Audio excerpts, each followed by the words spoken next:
उजीरपुर से मिर्जापुर जाने के बीच में ही सड़क के किनारे एक सेरकाटा झील पड़ता है। इस बड़े सेरकाटा झील को पार करने में सुबह से शाम हो जाता था। सेरकाटा झील का नाम सुनने में अजीब लगता है, किसी जगह का नाम ऐसा भी होता है क्या? लेकिन जगह का नाम सेरकाटा झील काफी समय से है और नाम के पीछे एक कारण है। प्राचीन काल में यहाँ दो महान प्रताप राजाओं के बीच खूनी संघर्ष हुआ था। उस भयानक युद्ध में एक राजा ने दूसरे राजा का सिर काटकर जीत हासिल की। आज का सेरकाटा झील उस समय की जंग का मैदान था। तब से उस पराजित राजा का भूत युद्ध के मैदान में घूमता है। राजा का भूत अकेला नहीं है, बल्कि उसका घोड़ा उसके साथ घूमता है। एक विशाल काले घोड़े पर सवार होकर राजा एकांत रात्रि में उस स्थान पर विचरण करते थे। लेकिन युद्ध में उसका सिर काट जाने के बाद उसका कोई मुंडी नहीं था। उसके गोला से सदा नीली आग की लपटें निकलती रहती हैं। वह सिर को पकड़कर घूमता था। भूत की कोमर में हमेशा तलवार होती है। एक हाथ में घोड़े की लगाम पकड़ते हैं और दूसरे हाथ में उसका अपना मुंडी होता है। घोड़े की सवारी करते समय भूत अपना मुंडी ऊंचा रखता है। सभी ने उसे मुंडीहीन भूत बुलाता था, जो देखने में बहुत डरावना लगता था, और झील इस भूत का निवास था। इसी भूत के कारण झील को सेरकाटा झील कहा जाता है। एक दिन शंभू नाम का एक आदमी साइकिल पर वजीरपुर से मिर्जापुर के रास्ते उस सेरकाटा झील के पास से गुजर रहा था। रास्ते में झील आने से कुछ देर पहले ही उनकी साइकिल खराब हो गई। अनिवार्य रूप से वह पैदल ही मिर्जापुर की ओर बढ़ने लगा। देर शाम जब वह झील के बीच में पहुंचा तो बहुत देर हो चुकी थी।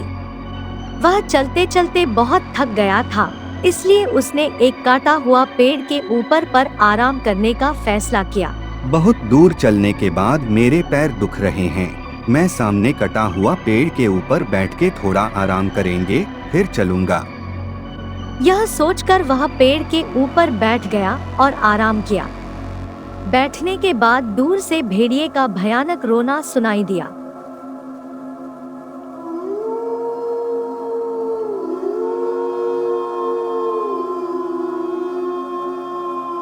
भेड़िए की पुकार और तेज हो गई। अचानक दूर से रात का उल्लू ने पुकारा।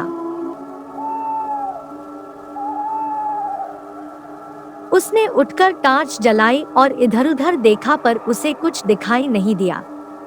शंभू ने पहले भी सेरकाटा झील के बारे में सुना था, इसलिए वह इस जगह से अच्छी तरह वाकिफ था। इसलिए उसने देर न करते हुए तुरंत टॉर्च जलाई और वहां से मिर्जापुर की ओर चल पड़ा। कुछ दूर चलने के बाद अचानक में गर्जन के साथ बिजली शुरू हो गई। लग रहा है कहीं दूर गगन टूट रहा है। बिजली की चमक में वह दूर से एक काले घोड़े की तरह कुछ देखकर चौंक गया। उसने देखा कि दूर एक काला घोड़ा खड़ा है। घोड़े का पूरा शरीर काला है। घोड़े की आंखें हल्की नीली हैं और सांस के साथ आग की नीली लपटें निकल रही है। जैसे कोई घोड़े पर बैठा हो। दूर से देखने में ऐसा लगता है जैसे कोई योद्धा हो। सबसे भयानक, आदमी का पूरा शरीर है लेकिन मुंडी नहीं है। गला से आग की नीली लपटें निकल रही हैं और उस घोड़सवार का कटा हुआ सिर उसके हाथ में पकड़ा हुआ है। घोड़सवार कोई और नहीं बल्कि बिना मुंडी का भूत है। यह दृश्य देखकर शंभू बहुत डर गया। वह खड़ा हुआ और तेजी से चल पड़ा। उसने एक कदम बढ़ाया, तभी उसे बिना गर्दन वाला एक भूत घोड़े पर सवार अपनी ओर आते देखा। एक हाथ में घोड़े की लगाम थामे और दूसरे हाथ में अपना कटा हुआ मुंडी शरीर से ऊपर उठाए हुए उसकी ओर दौड़ रहा था। मुंडीहीन भूत को अपनी ओर आते देख शंभू का सारा शरीर ठंडा पड़ गया। वह डर से खड़ा हो गया। मुंडीहीन भूत उसके पास आया और गंभीर हंसी के साथ बोला, मैं इस क्षेत्र का राजा हूँ और यह मेरा राज्य है।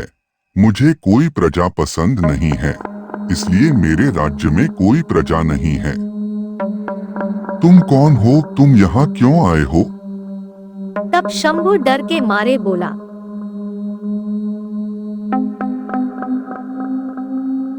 मेरा नाम सोम्भु है।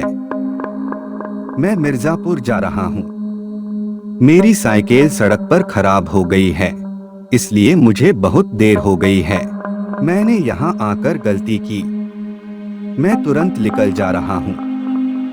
फिर मुंडीहीन भूत बोला, नहीं, तुम झूठ बोल रहे हो। तुम पड़ोसी राज्य के जासूस हो। मुझे सब पता है, तुम झूठ नहीं बोल सकते। विदेशी जासूस, हम आज तुम्हारी गर्दन काट देंगे। जैसे ही मुंडीहीन भूत ने ये कहा, शंभु तुरंत पीछे मुड़ा और दूसरी बार देखे बिना भाग गया। वह बड़ी मुश्किल से भाग निकला और वजीरपुर आ गया। उसके बाद से वह कभी मिर्जापुर नहीं गए।